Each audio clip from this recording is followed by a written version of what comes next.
ክርስቶስ ሰውነታቸውን ቤተ መቅደስ አድርጎ ከተማ ሆኖ የመግባት ደረጃ ላይ የደረሱ ቅዱሳን ውስጥ አይናቸውን ስለሚበዘብዘው እኮ ነው የሚያለቅሱት።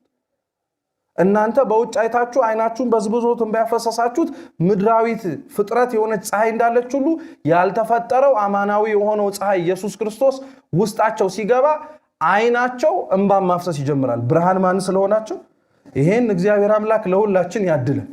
የቅዳሴ ማርያም ላይ አብ ወልድ መንፈስ ቅዱስ ያሰለጥናሉ ሲባል ሰምታችሁ አታውቁ? ስለዚህ ምን ያረጋሉ ማለት ነው?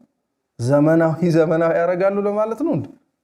ያሰለጥናሉ ማለት ያስችላሉ ማለት እኮ ነው። ይሄንን አይነት ፕሬሸሩን አሁን የነገርኳችሁን መንፈሳዊነት ወደ ኋላ መሳብ ነው አለመሰልጠን ነው የሚለውን ህይወቱን የምትኖረው ከሆነ አብ ወልድ መንፈስ ቅዱስ ምን ያደርጉሃል? ያስችሉሃል፣ ያሰለጥኑሃል። የሚያሰለጥኑህ አንደኛ በስጋህ ላይ ነው። እየሰማችሁ ነው? ስጋህን እንድትችለው ያደርጉሃል። የሚመጣብህን መከራ በስጋህ የሚመጣውን ፍትወት እንድታሸንፍ ያደርጉሃል። ሁለተኛ ስልጡን የሚያደርጉህ ደግሞ አልሰለጠንክም ብለው በሚናገሩት ማህበረሰብ ላይ ደግሞ የበላይ እንድትሆን ያደርጉሃል። መሰልጠን እውነትም ስልጡን ሆኖ መታየት፣ ዘመናዊ መሆን፣ የተለያዩ ዘመን ያመጣቸውን ነገሮች ብቻ መናገርና መጠቀም እንዲሁም ደግሞ ማወቅ አይደለም። ስልጣኔና ስልጡን ነው። አንድ ሰው መንፈሳዊ ነው ሲባል ራሱን ችሏል፣ ራሱን ገዝቷል ማለት ነው። መንፈሳዊነት ወይም መንፈሳዊ ሰው ለመሆን የሚፈልግ ሰው የሚችል ካለ፣ መምረጥን የፈለገ ሰው ካለ፣ መሆን የሚፈልግ ሰው ካለ እግዚአብሔር ቤተ መቅደስ አድርጎ ቤቱን ሰውነቱን ምን ማድረግ አለበት? ማረፊያ መቀመጫ ማድረግ አለበት። ሶስተኛው ጥምቀት ነው። እስቲ ጥምቀት በሉ። ጥምቀት ነው። ጥምቀት ጌታችን ኢየሱስ ክርስቶስ የተጠመቀው በውሃ ነው። ለመንፈሳዊ ህይወት አድርገን ብንመለከተው ጥምቀት እድፍን ማስወገጃ በሆነው በውሃ ነው ጌታችን የተጠመቀው። ውሃ እንግዲህ ማንም ሰው ጸደኩኝ ብሎ ምንድነው ጸደኩኝ ስላችሁ ባለጸጋ ነኝ ብሎ ድሃ ነኝም ቢል ሰውነቱን የሚታጠበው በምንድነው? በውሃ ነው። ውሃ በሰውነቱ ላይ ያለውን እድፍ ምን ያደርግለታል? ያጠራለታል።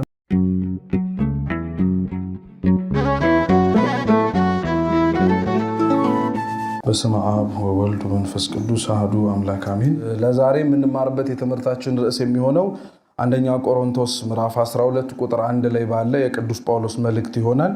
ምን ይላል? ወንድሞች ሆይ ስለ መንፈሳዊ ነገር ታውቁ ዘንድ እወዳለሁ ይላል። እስቲ ወንድሞች ሆይ በሉ። ስለ መንፈሳዊ ነገር ታውቁ ዘንድ እወዳለሁ። ወንድሞች ሆይ ስለ መንፈሳዊ ነገር ታውቁ ዘንድ እወዳለሁ። እስቲ ለብቻችሁ በሉት። የመጽሐፍ ልማድ ነው እንግዲህ ወንድሞች ብሎ መጥራት በወንድ አንቀጽ መናገር እንጂ ያው ሴቶችን የማይመለከት ጉዳይ ሆኖ አይደለም። መጽሐፍት ላይ ወንዶች በወንድ አንቀጽ የሚጻፍ ብዙ መጽሐፍት እናገኛለን እና እነዚህ የመጻፋቸው ምክንያት የተጻፈላቸው ሰዎች አባቶቻችን ሲጽፉ የሀገሩን ባህል፣ ስርዓት፣ የአኗኗር ዘይቤ በጣም አክብረው ነው። ምክንያቱም በቀደመው ጊዜ ላይ ወንጌል ብልሃት ይፈልጋል። በመሰረቱ ማንም ሰው ማስተማር ስለቻለና እውቀቱ ስላለው ብቻ ወጥቶ የሚያስተምርበት መድረክ አይደለም። ምን ለማለት ነው? አባቶቻችን ሐዋርያት መንፈስ ቅዱስን ገንዘብ አድርገው ብልያታቸው ታድሶላቸው ጀግኖች ሆነው ሲወጡ የወጡባቸው ቦታዎች ላይ በሙሉ አንዱ መንፈስ ቅዱስ እንዳለባቸው ማሳያው የጉልበትን የትግልን ገፍቶ መግባትን ሳይሆን የሚመርጡት በጣም ብልሃተኛ ነበሩ። በምን በኩል መግባት እንዳለባቸው ያውቃሉ። እና ይሄ ቅዱስ ጳውሎስ ነው የሐዋርያት ሥራ ምዕራፍ 17 ላይ በግሪክ የነበሩት የአሪዮስፋጎስን ምዕመናን ሊያስተምራቸው ሲገባ ጣዖት እንደሚያመልኩ አውቆ ጣዖት ማምለካቸውን ግን ተዉ ብሎ ከመናገሩ አስቀድሞ ብልሃትን ያስቀደመው። ምን አላቸው? እናንተ አማልክቶችን የምትፈሩ ሕዝብ ትመስላላችሁ አላቸው። ያው ለጣዖቶቻቸው ምን እያደረጉ ስለሆነ። ስለዚህ ሰው ተመስግኖ ያለው ነገር ጥሩ እንደሆነ የሆነ ያለህ ነገር ላይ ደግሞ መስተካከል አለብህ ሲባል ማድመጥንና መስማትን ጆሮ ክፍት እንደሚያደርግ ስለሚያውቅ በብልሃት ገባና ይሄንን ባህል ይሄንን ዘይቤ ጠንቅቀው ስለሚጽፉ ወንዶች እያሉ ይናገራሉ።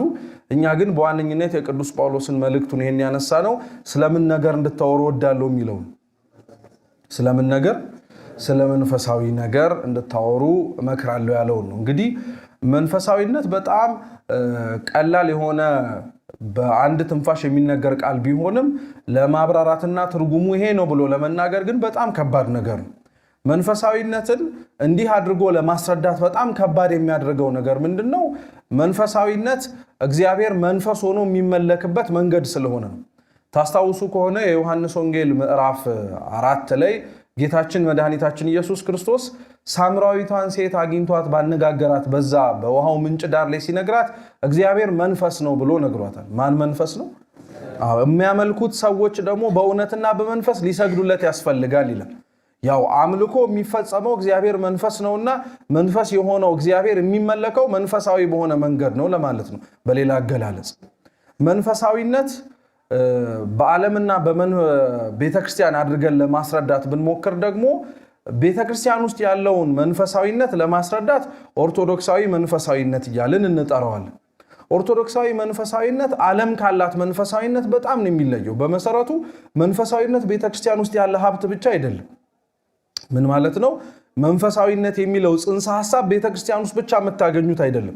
ምንም እንኳን ቃል በቃል መንፈሳዊነት ብለው አይጠሩት እንጂ መንፈሳዊነት ሊያስገኘው የሚችለውን ነገር ግን ሊያሰጣቸው የሚችሉ በዓለም ላይ ልታገኟቸው የሚችሏቸው ነገሮች አሉ። ለምሳሌ አንድ ሰው መንፈሳዊ ሲሆን ምን ፈልጎ ነው መንፈሳዊ የሚሆነው ሲባል የመጀመሪያው ሰላምና ጸጥታ ነው አይደለ? እግዚአብሔርን የምናመልከው ከአምላካችን ስር ተጠግተን ለመኖር የምንመርጠው አምላካችን ምናችን ስለሆነ ነው።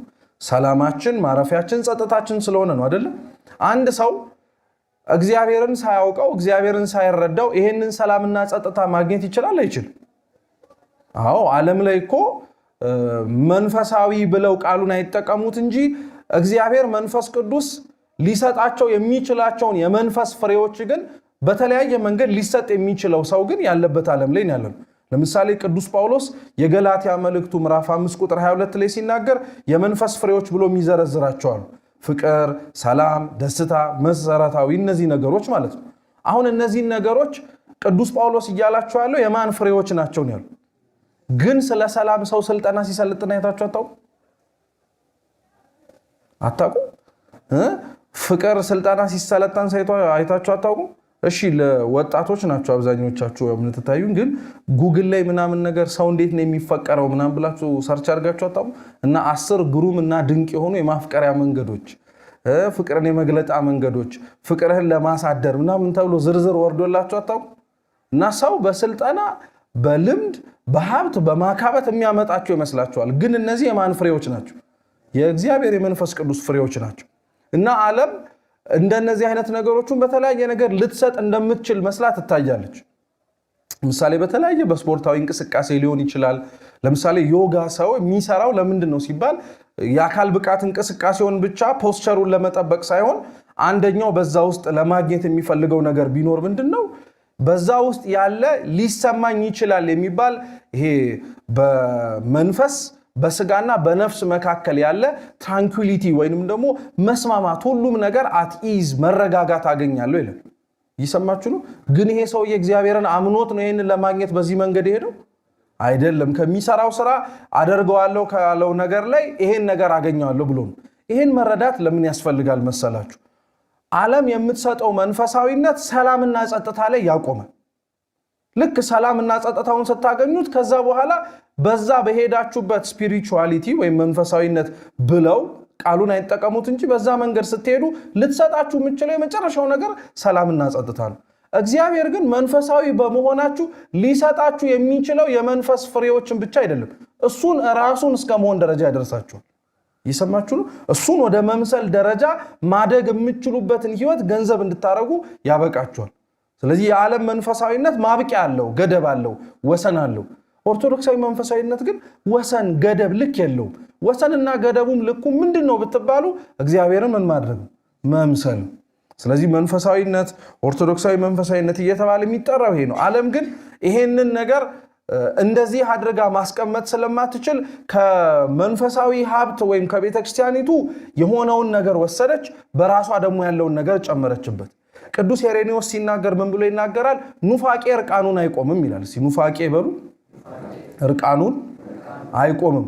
ምን ለማለት ነው? የሆነ ክህደት በሆነ ነገር ተሸፍኖ ነው ያለው።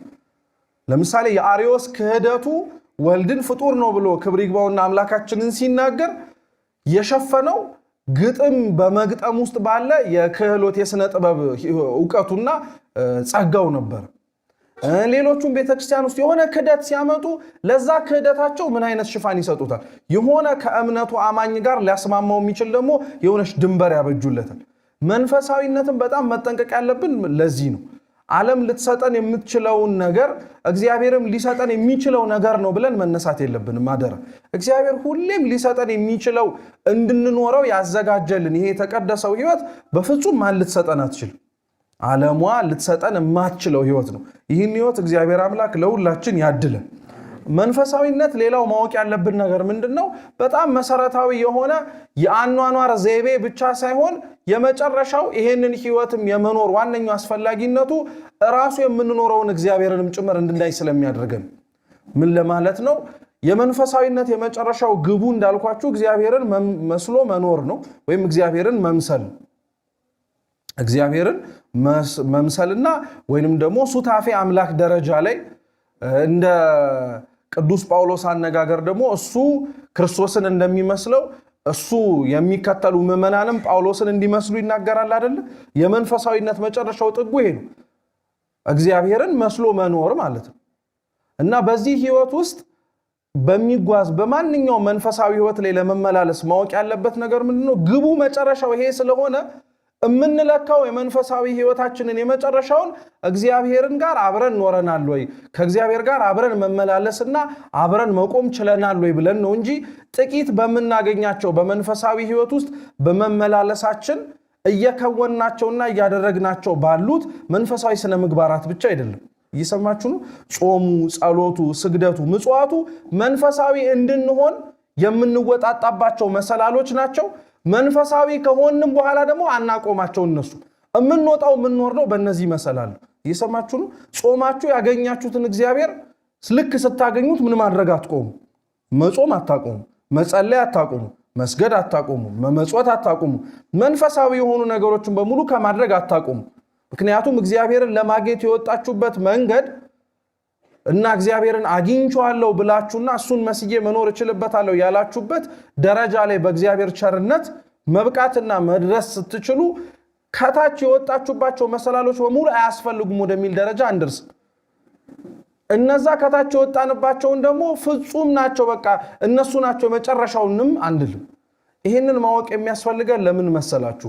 በመንፈሳዊነት ህይወትና በመንፈሳዊነት ጉዟችን ውስጥ በጣም ቀላል የማይባል ሰው በመንፈሳዊ ህይወት ውስጥ በሚመላለስበት ጊዜ ላይ ማለት ነው በመንፈሳዊ ህይወት ውስጥና መንፈሳዊ በመሆኑ ብቻ ያ መንፈሳዊነቱ ሊያመጣለት የሚችለውን ነገር አግኝቶ የሚረካ ሰው ስላለ ነው።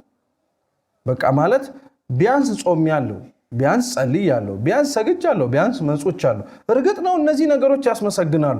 እነዚህ ነገሮች ግን እያደረግናቸው ያለንበት ዋነኛው ምክንያት ትእዛዝ ስለሆኑ ሳይሆን ማን ጋር እንዲያደርሱን ስለምንፈልግ። አዎ እግዚአብሔርን መስለን የመኖርን ሀብት እንዲያደርሱን የምንወጣጣባቸው እሱ ራሱ ያሳየን መንገዶች ስለሆኑ አንድ ሰው ያለ እነዚህ እግዚአብሔርን ማየት አይችልም። ልክ አሁን ለምሳሌ እዚህ ያለን ሰዎች በሙሉ እርስ በርስ እንተያያለን አይደል? እምታዩኝ ለምንድን ነው? እኔ ነው ምን ስላላችሁ? አይን ስላላችሁ ነው አይደለም የምታዩኝ? ነው አይደለም? ነው አይደለም? በጣም ጥሩ። እስቲ ሁላችሁም ምንም ችግር የለም ኪሳችሁን ያዙ፣ ግን አይናችሁን ጨፍኑ። ጨፍኑ፣ አይዟችሁ። ትእዛዝ ነው፣ ጨፍኑ። ጨፍን እንጂ አንተም ጨፍን፣ ሁላችሁም ጨፍኑ። ከልቤ ነው፣ ጨፍኑ። እታያችኋለሁ። አይን የላችሁም ማለት ነው። አይን ስላለን ነው ያየን አይላላችሁ። አይናችሁን ግለጡታው። አይን ስላላችሁ ሳይሆን ያያችሁኝ ብርሃን ስላለን ያያችሁ። አይናችሁን ስከዱት ማየት ያልቻላችሁት እኔ ሳልኖር ቀርቼ ወይ አይናችሁ ወጥቶ ሳይሆን ምን ማየት ስላቆማችሁ። እስቲ ብርሃን በሉ። ብርሃን ነው አይን ማለት። እየሰማችሁ ነው? መንፈሳዊነት ነው። ብርሃን ማለት ክርስቶስ ነው። የምትኖሩት መንፈሳዊ ህይወት መጨረሻ ላይ ህይወት ሆኖ እንዲታይ የምትፈልጉ ከሆነ ማን ብርሃን ሆኖ መግባት አለበት?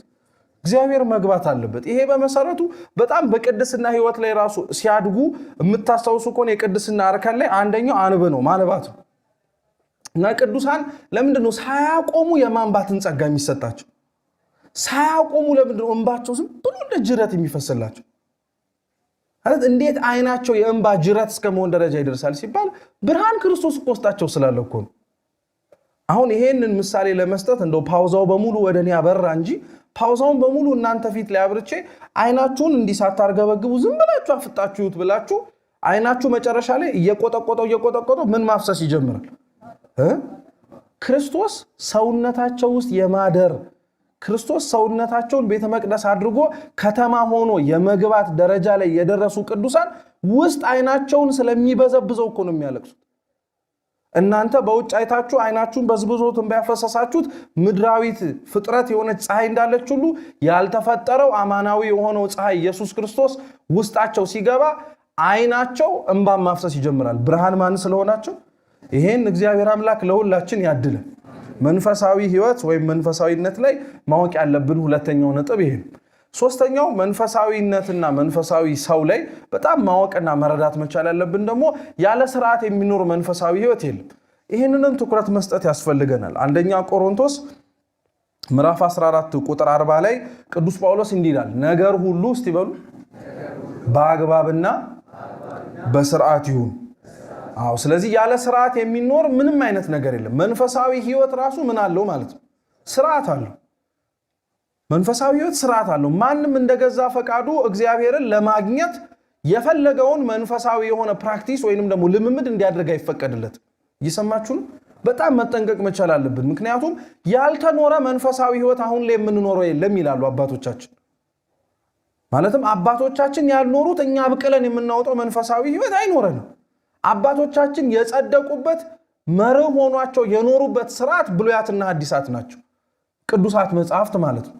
ሰው ወደ መንፈሳዊ ህይወትና መንፈሳዊ ሰው ወደ መሆን ደረጃ የሚደርሰው ከነዚህ በመነሳት ነው።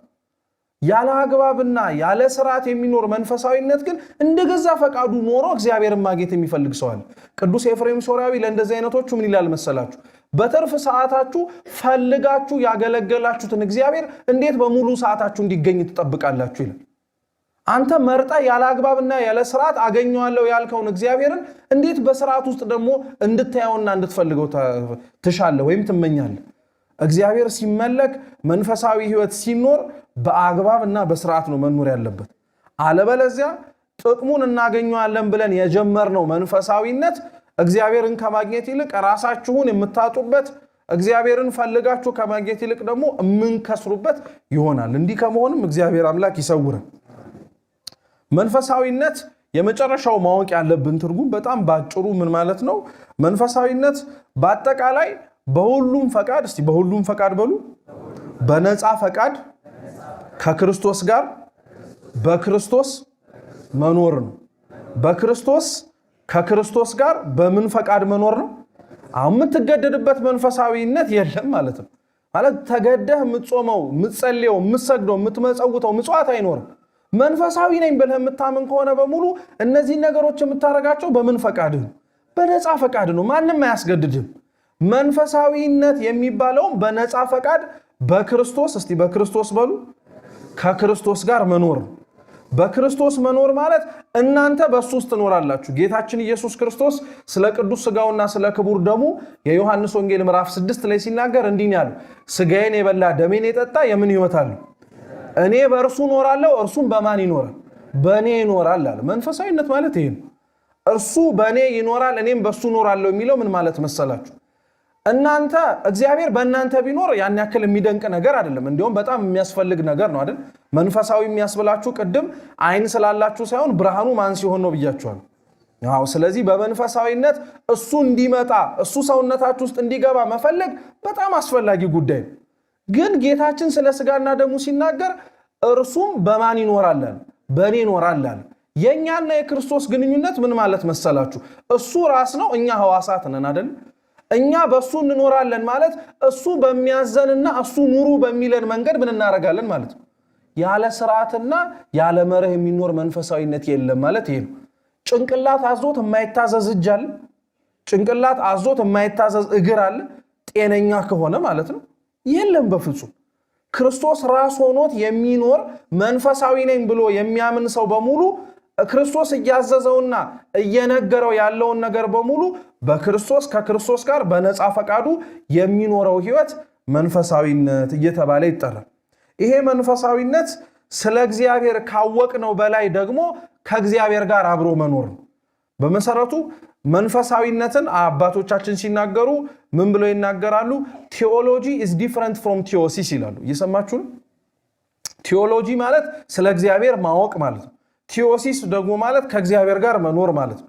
ስለ እግዚአብሔር የምታውቁት ዕውቀት ከእግዚአብሔር ጋር አብራችሁ ይኖራችሁ እንዳይመስላችሁ በጣም መጠንቀቅ አለብን። አብዛኞቻችን ቃለ እግዚአብሔሩን መስማታችን፣ ጣዕመ ዝማሬውን መዘመራችን፣ በተለያዩ ነገሮች ውስጥ ራሳችንን ተሳታፊ አድርገን እግዚአብሔር ማን ነው ተብለን ስንጠየቅ የምንሰጣቸው መልሶች ስለ እግዚአብሔር ያወቅነው ዕውቀት ነው እንጂ እግዚአብሔርን አውቀነው አይደለም። እግዚአብሔርን ማወቅ የዕውቀት ሳይሆን የሕይወት ጉዳይ ነው የሚሆን።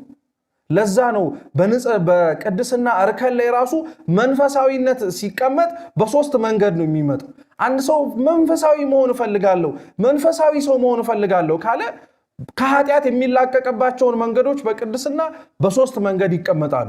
ንጽሐ ስጋ፣ ንጽሐ ነፍስና ንጽሐ ልቡና የሚባለው ማለት ነው። እስቲ ንጽሐ ስጋ በሉ፣ ንጽሐ ነፍስ፣ ንጽሐ ከዛስ ንጽሐ ስጋ የሚባለው በእንግሊዘኛው መንጻት ወይንም ደግሞ ፒዩሪፊኬሽን ነው የሚባለው። አንድ ሰው መንፈሳዊ ህይወትን የሚጀምረው ከመንጻት ነው። ከኃጢአትና ከነግሳንግሷ ከመለየት የሚኖርባትን ዓለም እንደማይኖርባት እስኪመስል ድረስ ንቆ በመተው ንጽሐ ስጋ የሚባለው ፒዩሪፊኬሽን ይሄ ነው። ሁለተኛው ደረጃ ላይ ሲደርስ ደግሞ ንጽሐ ነፍስ ላይ ይደርሳል። እስቲ ንጽሐ ነፍስ በሉ። እሱ ደግሞ ኢሉሚኔሽን ይባላል። እስቲ ኢሉሚኔሽን በሉ። ጣቢያ እንዳትቀላቅሉ፣ ያው ገብቷችኋል አይደል? ኢሉሚኔሽን ሲባል ምና እንዳትሉ። ኢሉሚኔሽን ዕውቀት ማለት ነው። ወደ ማወቅ ደረጃ ይደርሳል። ይሄም ያውቀው ዕውቀት ደግሞ ምን አይነት መሰላችሁ? እግዚአብሔርን ከተማረው በላይ እንዲህ ነው ተብሎ ከተነገረው በላይ እንደማያውቀውና እንዳልተረዳው ማወቅ ይጀምራል። ለዛ እኮ ነው አባቶቻችን አሁን በቅዳሴ ማርያም ላይ አስተውላችሁ ታውቃላችሁ? አባ ሕርያቆስ ስለ አምላክ አንድነትና ሶስትነት ሲናገር አልሆነም የሚል አንቀጽ በጣም ይደጋግማል። እየሰማችሁ ነው? አልሆነም አይደለም ይላል። ለምሳሌ እንደ አብርሃምና እንደ ይስሐቅ እንደ ያዕቆብ የምንል አይደለም። እየሰማችሁ ነው? አይደለም ምን አመጣ?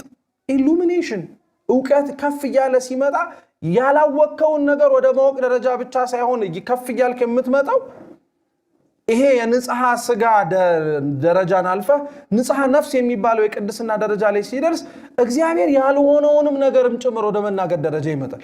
ለዛ ነው ቴዎሎጂም ሲከፈል በመሰረቱ እግዚአብሔር የሆነውንና ያልሆነውን ማጥናት ነው የሚባለው። መጀመሪያ የሆነውን ነው የምናጠነው። እየሰማችሁ ነው? ደግ ነው፣ ቸር ነው፣ ሩሩ ነው፣ እንዲህ ነው እንላለን።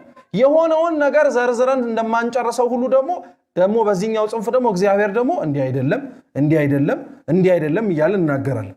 ይሄ ሁለተኛው ነው። ስለዚህ ሰው መንፈሳዊ መሆን የሚፈልግ ከሆነ መንፈሳዊ ሰው ሆኖ ማደግ የሚፈልግ ከሆነ ከኃጢአት ከተለየ በኋላ እግዚአብሔርን ወደ ማወቅ ደግሞ መደረጃ መድረስ አለበት። ሶስተኛው ንጽሐ ልቡና ነው። ንጽሐ ልቡና በሉ። እሱ ደግሞ ዲቫይናይዜሽን ይባላል። ሱታፊ አምላክ ማለት ነው።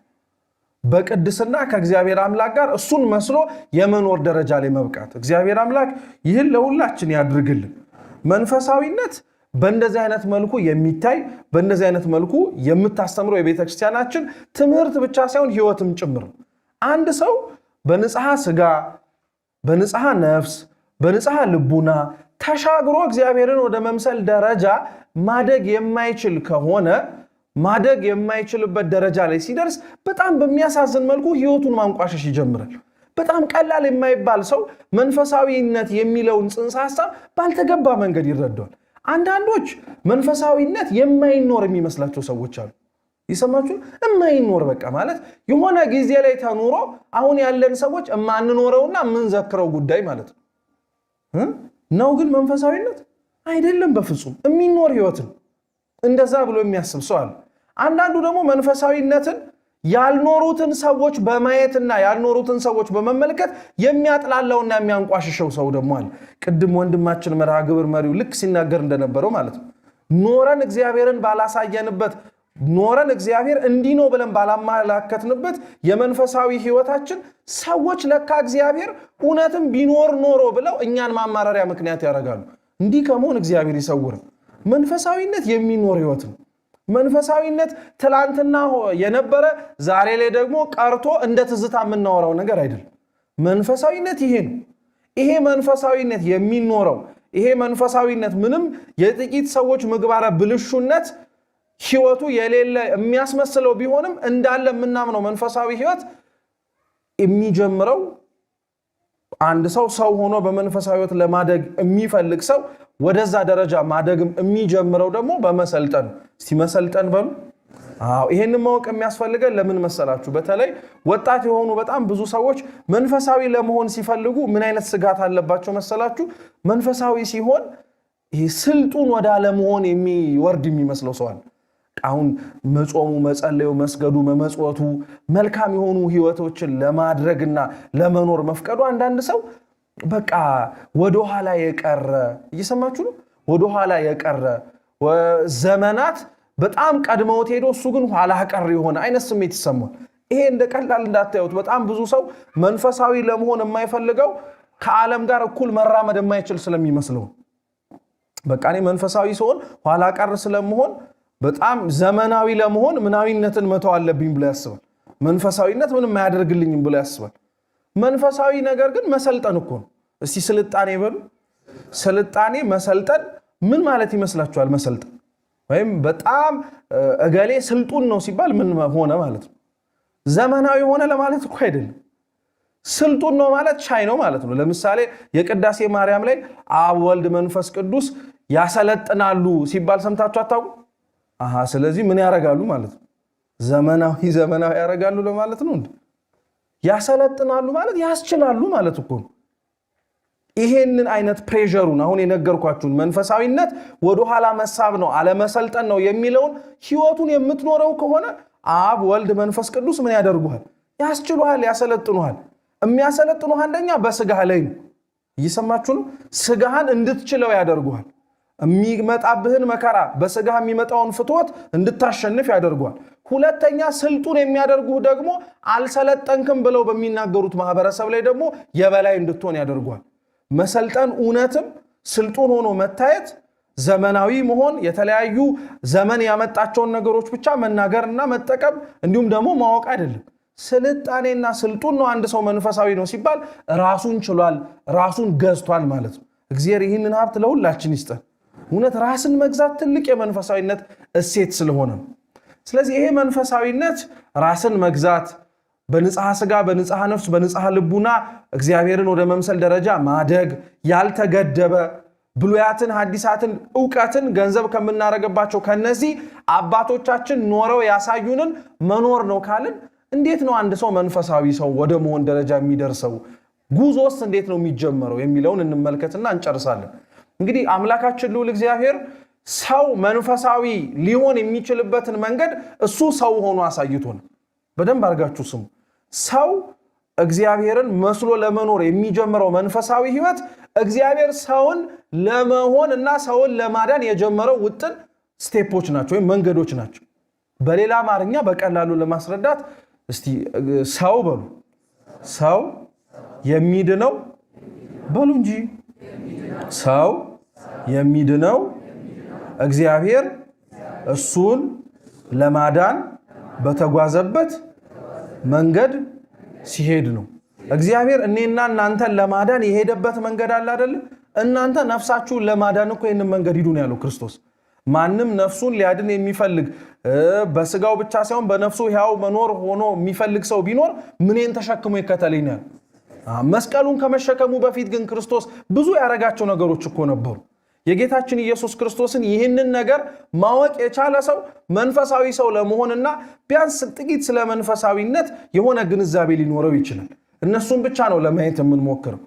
ጌታችን ኢየሱስ ክርስቶስ የፈጸመውን የነገረ ድህነት ጉዞ ያደረገልንን ትልቅ ድንቅ የሆነውን አዳኝነቱንና ቤዛነቱን ቤተክርስቲያን ዘወትር ስትዘክረው የኖረች ናት። ዘወትርም ትዘክረዋለች፣ ዘወትርም ታስበዋለች፣ ትኖረዋለችም ጭምር። ይሄንን መንፈሳዊነት አባቶቻችን ታዲያ ለማስታወስ እንዲረዳን ይሄንን እያሰብን መኖር እንድንችል በዓላትን ሰርተውልናል። እየሰማችሁ ነው። በዓላት አንደኛቸው ጥቅማቸው እግዚአብሔር ያረገውን ድንቅ ስራ የምናስታውስበት ወደ ቀደመው ነገር ተመልሰን ለመኖርም የምንዳዳበት የምንጀምርበት መንገዶች ናቸው። ጌታችን ታዲያ በቤተ ክርስቲያናችን 18 በዓላት አሉት አይደል? እየሰማችሁ ነው። ስንት በዓላት አሉት? 9 አበይት ይባላሉ። 9 ደግሞ ምኖች ናቸው? ንዑሳን በዓላት ይባላል። አበይት በዓላቱን ብቻ እንመልከታቸው። እንዴት በእነዚህ ብቻ ሰው ስለ መንፈሳዊነት ያለው ግንዛቤ እንዴት መንፈሳዊ መሆን እንደሚችል ለማወቅ በደንብ እነሱ ስለሚረዱን ማለት ነው። የመጀመሪያው ጌታችን መድኃኒታችን ኢየሱስ ክርስቶስ እኛን አድኖበት እኛም የምንድንበት መንገድ ቅድም እንዳልነው የሚጀምረው ከጽንሰት ነው። ጽንሰት በሉ። ጽንሰትን በአጭር አማርኛ አስቀምጡት ተብላችሁ ብትነገሩ ጽንሰት ማለት ምን ማለት ነው? እስቲ የማይወሰነው በሉ። ተወሰነ። ውዳሴ ማርያማችን ላይ ዘመን የማይቆጠርለት መለኮት ዘመን ተቆጠረለት እንላለን አይደል? ምን ስለሆነ? ሰው ስለሆነ ስለተጸነሰ አይደል እንዴ? ጽንሰት ማለት ሰው ሆነ እኮ ማለት ነው አይደል? ወይስ ሲወለድ ነው ሰው ሆነ የምንለው? አረ የልብ እያሰባችሁበት ነው? ሰው የሚሆነው መቼ ነው? ሲጸነስ ሰው ነው አይደል? ያንን የተጸነሰውን ሰው ደግሞ ሲወለድ ስናየው ለካ እውነትም ሰው ነው ትላላችሁ እንዴ? ታዲያ ሆዶ ውስጥ የነበረው ምንድነው? ሌላ ነገር ሊሆን አይችልም አይደለም? ለዚህ ጽንሰት የማይወሰነው ምን አረገ የምንልበት ተወሰነ ብለን እንናገራለን። ለመንፈሳዊ ህይወት ይሄ መንፈሳዊ ሰው ለመሆን የሚፈልግ ሰው ይሄንን በዓል እንዴትም አድርጎ መረዳት አለበት ይላሉ መሰላችሁ የአባቶቻችን ትምህርት። የማይወሰነው ተወሰነ ካሉ በኋላ የተወሰነውም የማይወሰን ሆነ። እየሰማችሁ የማይወሰነው ምን አደረገ? ተወሰነ። በሁሉም ያለው አምላካችን መድኃኒታችን ልዑል እግዚአብሔር በአጭር ቁመት በጠባብ ደረት በማን ማህፀን ውስጥ አደረ? በእመቤታችን በቅድስት ድንግል ማርያም ማህፀን ውስጥ አደረ። ይሄ ደግሞ ለመንፈሳዊ ህይወት ሲሆን ደግሞ ምን ማለት መሰላችሁ? መንፈሳዊ ህይወት ልክ እንደ ጽንሰት የማይወሰን ማለትም እናንተ ልትኖሩት የምትችሉት መንፈሳዊነት እናንተ የቻላችሁት እግዚአብሔር የፈቀደው ነው እንጂ እናንተ የመንፈሳዊ ህይወት ፍጹማንና የመጨረሻው ልክ ናችሁ ልትባሉ አትችሉ። እየሰማችሁ ነው? እየገባችሁ ነው? ግን በፍጹም ሊሆን አይችልም። መንፈሳዊነትን እና መንፈሳዊ ሰው ለመሆን መጀመሪያ ሰው ማወቅ ያለበት እኔ የምኖረው መንፈሳዊ ህይወት መጨረሻው አይደለም ብሎ በማመን መጀመሪያው ነው እንጂ ብዙ እኮ የመንፈሳዊ ህይወት አለ። መመነን ነው እንዳትሉ በምናኔ የተጀመረ ህይወት እኮ በጣም ብዙ አይነት ሌሎች የመንፈሳዊ ህይወት እሴቶች እኮ ተጨምረውበታል። በጣም ብዙ አንዳንዶች ራሳቸውን እስከ መጣልም ጭምር ደረጃ የደረሱበት የመንፈሳዊ ህይወት ምናኔ የለም። ምናኔ ገዳም መግባት ብቻ ነው እንዳትሉ ገዳም ሳይገቡ ቤታቸውን ገዳም አድርገው ይኖሩ እኮ ነበሩ እንደ ቅዱስ ዮሐንስ አፈወርቅ አይነቶቹ። አንቺ እኛ ልንኖረው የምንችለው የመንፈሳዊ ህይወት እየተለማመድ ነው ያለው ነው። ልምምድ ፍጻሜው አይደለም፣ ጅማሬው ሊሆን ይችላል እንጂ። እየሰማችሁ ነው? ጽንሰት ማለት የማይወሰነው ተወሰነ ማለት ትልቅ ከሆነው መንፈሳዊ ህይወት አንተ ውስጥ እንድትኖረው እየተለማመድከው ያለው እግዚአብሔር በፈቀደና በወደደ መልኩ የቻልከው ነው እንጂ ፍጻሜው አይደለም ለማለት ነው። ከጽንሰት በኋላ ያለው የጌታችን በዓል ደግሞ ልደትን ከጌታችን ከኢየሱስ ክርስቶስ ከጽንሰቱ ጋር አብረን አስተሳስረን ብንመለከተው ጌታችን ኢየሱስ ክርስቶስ በተጸነሰበት ቀን የተወለደው አይደለም። ተስኖት ነው? አሁንም አይደለም። ለምን መቆየት አስፈለገው? እውነት ሰው መሆኑን ለማሳየት አይደለም። የሰው ልጅ በማህፀን ውስጥ የሚቆየው ጤነኛ ነው ከተባለ ስንት ወር? 9 ወር ከ5 ቀን ቆይቶ ከዛ በኋላ ምን ያደርጋል? ይወለዳል፣ ከእናቱ ማህፀን ይወጣል ይባላል አይደለም? በነዛ በ9 ወር ሂደታት ውስጥ ጽንሱ በየጥቂቱ ያድጋል አይደለም? ክርስቶስም ፍጹም ሰው ስለሆነ በእመቤታችን ማህፀን ውስጥ በየምኑን ያደገው። መንፈሳዊ ህይወት እንዲህ ነው፣ በየጥቂቱ የሚታደግበት ነው። በአንዴው ማማ ላይ የምትወጣበት አይደለም። በአንዴው ጣሪያው ላይ ደርሰ የመሰላሉ ጫፍ ላይ ወጣ አሁን በቅቻለሁ የምትልበት አይደለም። መንፈሳዊ ህይወት በየጥቂቱ ምን የሚደረግበት ነው? የሚታደግበት ነው። ሁለተኛው በዚህቹ በልደት ውስጥ ማወቅ ያለባችሁት ደግሞ ከጠባቡ ወደ ሰፊው የምትወጡበትም ነው አይደለ? ልደት ሲባል ጌታችን ከእመቤታችን ከቅድስት ንጽሕት ድንግል ማርያም የ15 ዓመት ልጅ ብላቴና ማህፀን ውስጥ ነበረ 9 ወር። ከዛ በኋላ ደግሞ የመውለጃዋ ወራት ሲደርስ ደግሞ ያለምንም ምጥ ያለምንም ጭንቅ ያለምንም ልብ ጋር ከእመቤታችን ምን አደረገ? መጽነስ ሐሳብ ነው። ምንድነው አልኳችሁ? ሐሳብ ነው። መውለድ ደግሞ መስራት ማለት ነው።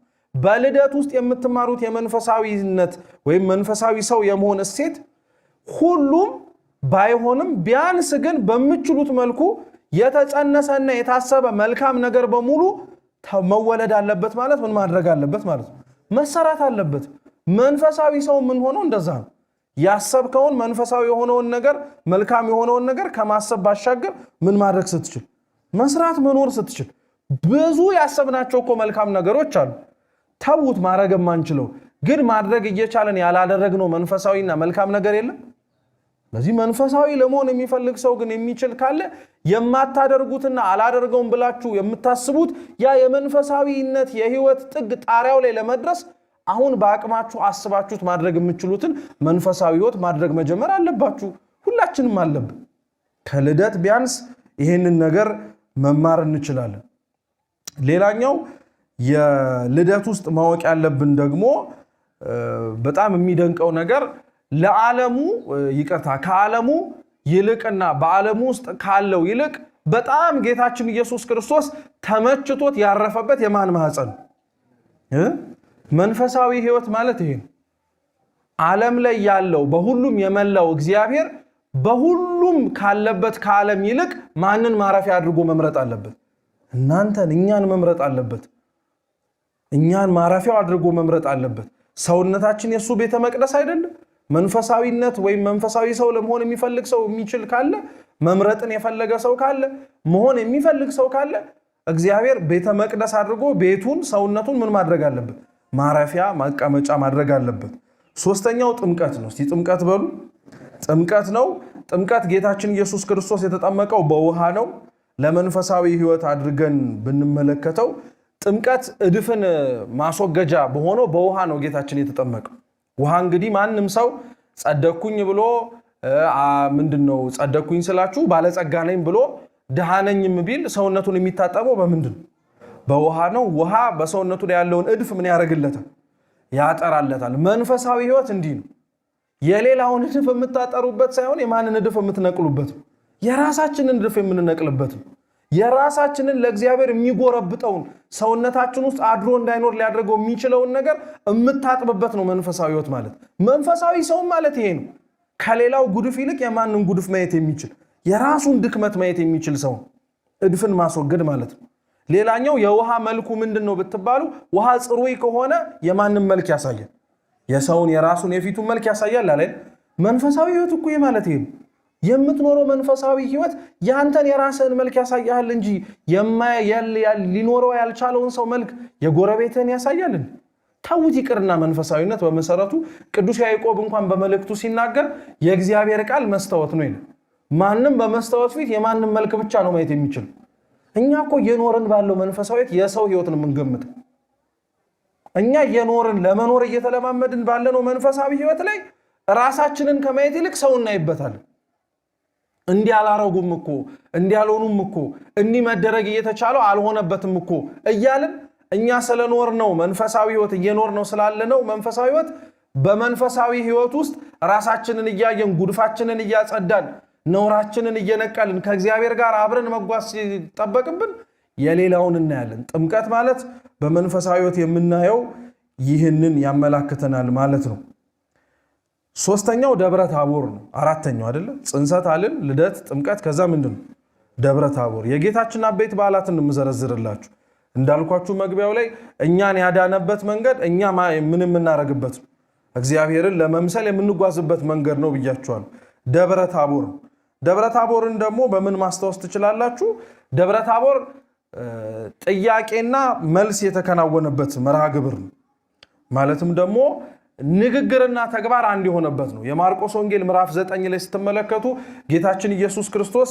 በዛች በደብረ ታቦር ላይ ብርሃነ መለኮቱን የገለጠው አስቀድሞ እታች ሆነው ሳለ ጠይቋቸው ነበር ሰዎች የሰው ልጅ ማን ይሉታል አላቸው አንዳንዶች ኤርሚያስ ነህ አንዳንዶች ከነቢያት መካከል አንዱ ነው ብለው ይናገራሉ አሉት ከዛ እናንተስ ማን ትሉኛላችሁ ሲል ቅዱስ ጴጥሮስ ፈጠን ብሎ ምን ብሎ ነገር አንተ የሕያው የማን ልጅ ነው እስቲ በሉ አንተ የማን ልጅ ነህ የሕያው የእግዚአብሔር ልጅ ነህ አለው ጌታችን ይሄንን መልስ ሲሰጠው አመስግኖታል በመሰረቱ ጴጥሮስ ወይ አንተ ብፁዕ ነህ ይሄንን ምንና ምን አልገለጠልህ መንፈሳዊ ህይወት የምትኖሩትን ማን ገልጦት የሚኖር ህይወት እግዚአብሔር ገልጦት የሚኖር ነው እንጂ በስጋዊ ምርምር ምን የምታረግበት አይደለም የምትደርስበት አይደለም ጴጥሮስ አባታችን ክርስቶስን የሕያው የእግዚአብሔር ልጅ መሆኑን ያወቀው ምንና ምን ገልጦለት አይደለም ስጋና ደም አልገለጠለትም ሰማያዊ አባቴ ገልጦልህ ነው አለ። ይሄንን ንግግሩን ግን ክርስቶስ ከንግግር ባለፈ በተግባር ሊያሳያቸው ፈለገ። ሶስቱን የምስጢር ሐዋርያት ወደ ታቦር ተራራ አወጣቸውና በፊታቸው ገጹ፣ መልኩ፣ ልብሱ መቀየር ጀመረ። ጴጥሮስ እታች ሆኖ አንተ የሕያው የእግዚአብሔር ልጅ ነው ያለውን ምስክርነት አብ ደግሞ በደመና ሆኖ ማን እንዲሰማው አደረገው? ጴጥሮስ እንዲሰማው አደረገው።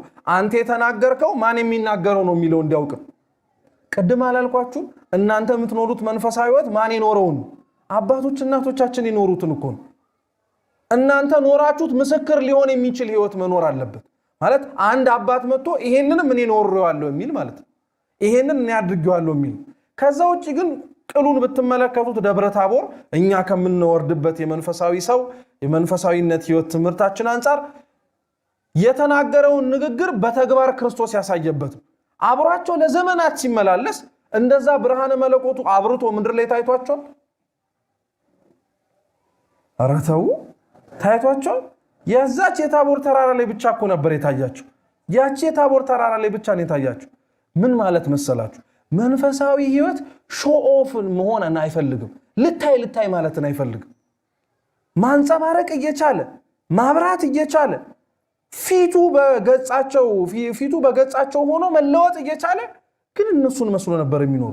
አቤትኛስ እንዲታወቅልን እንዲታይልን ናቸው ተብለን እንድንመሰገን ምን ያላደረግነው ነገር አለ? መታየት ባለብን ደብዝዘን የምንገኝ፣ መታየት በሌለብን ደምቀን ለመታየት የምንሞክር ሰዎች እኮ ነን እኛ። ይሄ ነው መንፈሳዊነት? ግን ይሄ ነው መንፈሳዊ ሰው መሆን? ግን አይደለም። ጌታችን የተናገረውን በተግባር አሳያቸው። እኛ ያወራነውን በመንፈሳዊ ሕይወታችን ላይ በተግባር እንኖራለን። ጹሙ፣ ጸልዩ፣ ስገዱ፣ መጽሙቱን ተዉት፣ ሱባኤ ግቡ ቀላል እኮ ነው ሲነገር። ኧረ በስመ አብ በጣም ነው የምናሳዝነው እኮ እኛ። የአባቶቻችን ተጋድሎ እኮ ቀለለ አፋችን ላይ 40 ዓመት 80 ዓመት 100 ዓመት እንዲህ አክል ዓመት ገዳም ዘግተው የኖሩ አባቶቻችን ብለን ታሪኩን ስንናገረው ለሰሚውም ለተናጋሪውም ቀለለ። እንዴት ግን ከባድ እንደሆነ እኛ የተናገርነውን ለመኖር እግዚአብሔር አምላክ ይፍቀድልን። እውነት መንፈሳዊነት ይሄ ስለሆነ ነው። ከደብረ ታቦር በኋላ የምታገኙት በዓል ሆሳዕና ነው። እስቲ ሆሳዕና በሉ። ሆሳዕና ማለት መድኃኒት ማለት ነው። ጌታችን ኢየሱስ ክርስቶስ ስሙ ራሱ ኢየሱስ ማለት ምን ማለት ነው?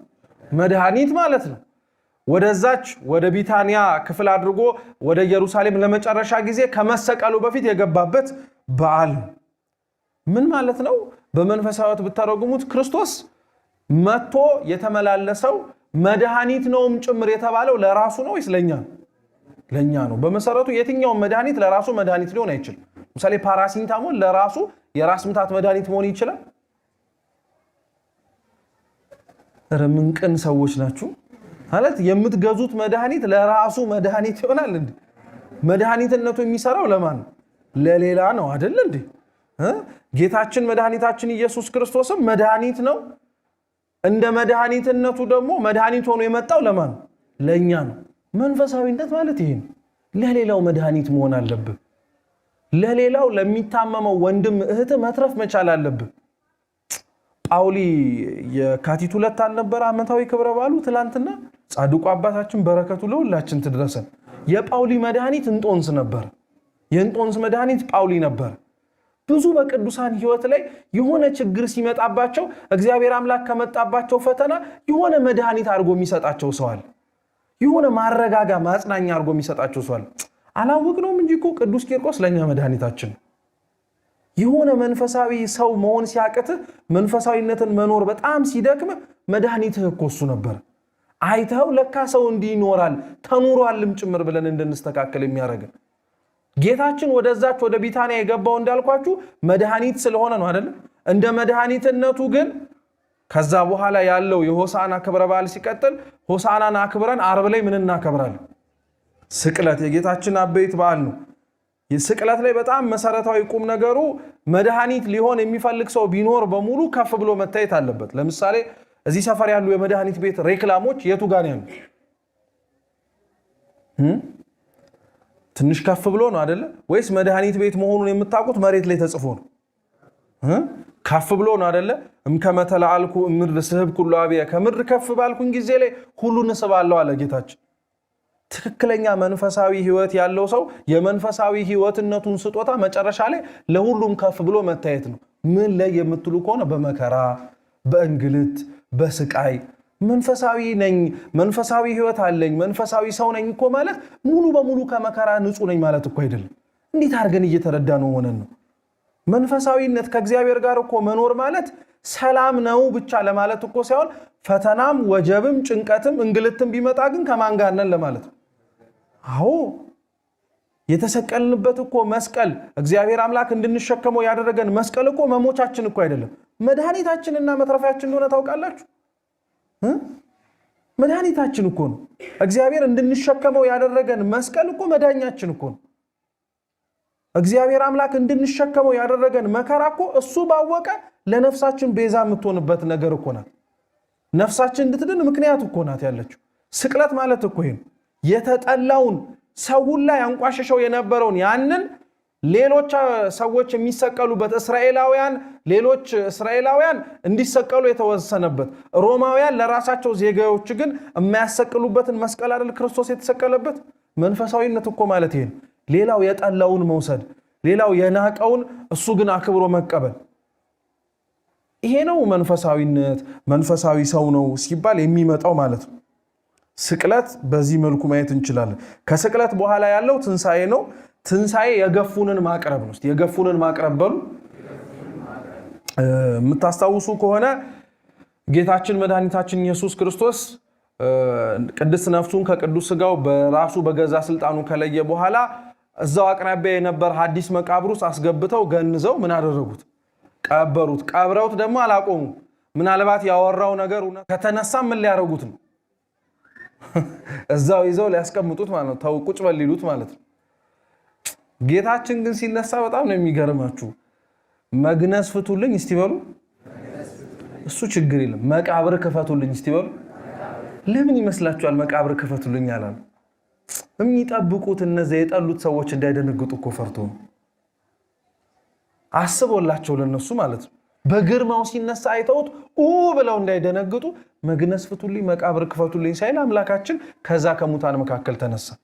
መንፈሳዊ ህይወት ጉዞ ላይ አንድ ሰው ሊሞት ይችላል። ድቀት ሊያጋጥመው ይችላል። ኃጢአት ሊያጋጥመው ይችላል። ሰው ሊያሳስተው ይችላል። መንፈሳዊ እንዳይሆን ብዙ መሰናክል ሊመጣበት ይችላል። ጌታችን ግን ያስተማረን ምን መሰላችሁ? አሁን እኛ ብንሆን እዛ መቃብር ውስጥ የገባ ነው ምን ነበር የምናደርገው? አሁን ሰው አይሰበር የሆነ ስብራት ቢሰብር እየሰማችሁ ነው። ካለበት ከመንፈሳዊ ህይወት ማማ ላይ አውርደው ገደል ቢከቱና የታባቱ አሁን ቀብረነዋል የምን መንፈሳዊ ህይወት ነው ከዚህ በኋላ አይነሳም ቢሉ መጀመሪያ ስትነሳ ምንድን ነው የምታደርገው?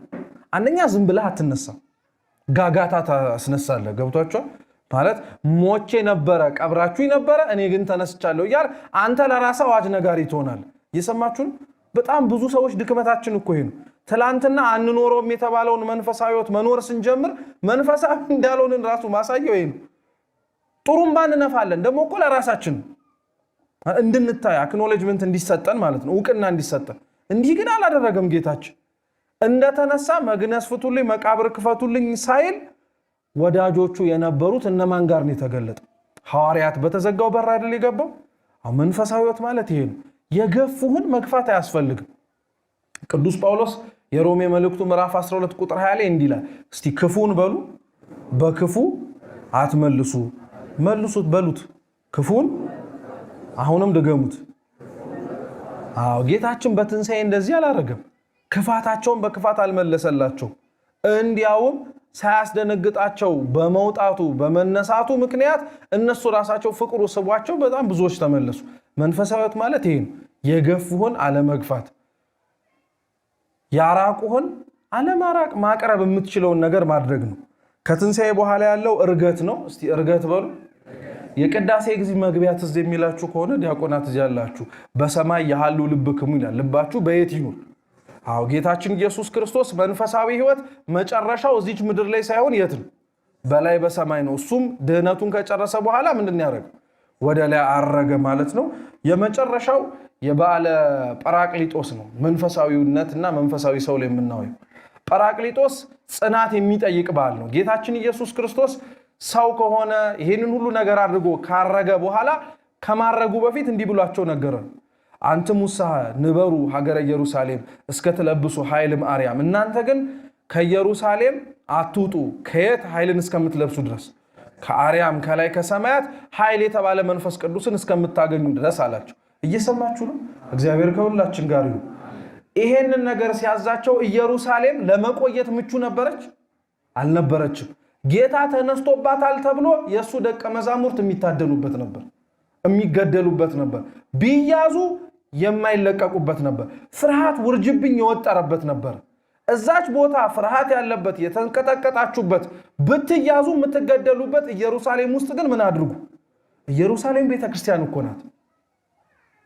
ኢየሩሳሌም ቤተክርስቲያን ናት። ብትያዙ ጭንቅ የሚመጣባችሁ በመኖራችሁ ብዙ ዋጋ የምትከፍሉባት አብራችሁ በመዝለቃችሁ ብዙ ነገራችሁን እንደምታጡ የምትመስሉባት የኛ ኢየሩሳሌም ቤተክርስቲያናችን ናት። እዛ ውስጥ ግን ምንን እስከምትለብሱ ቆዩዋል?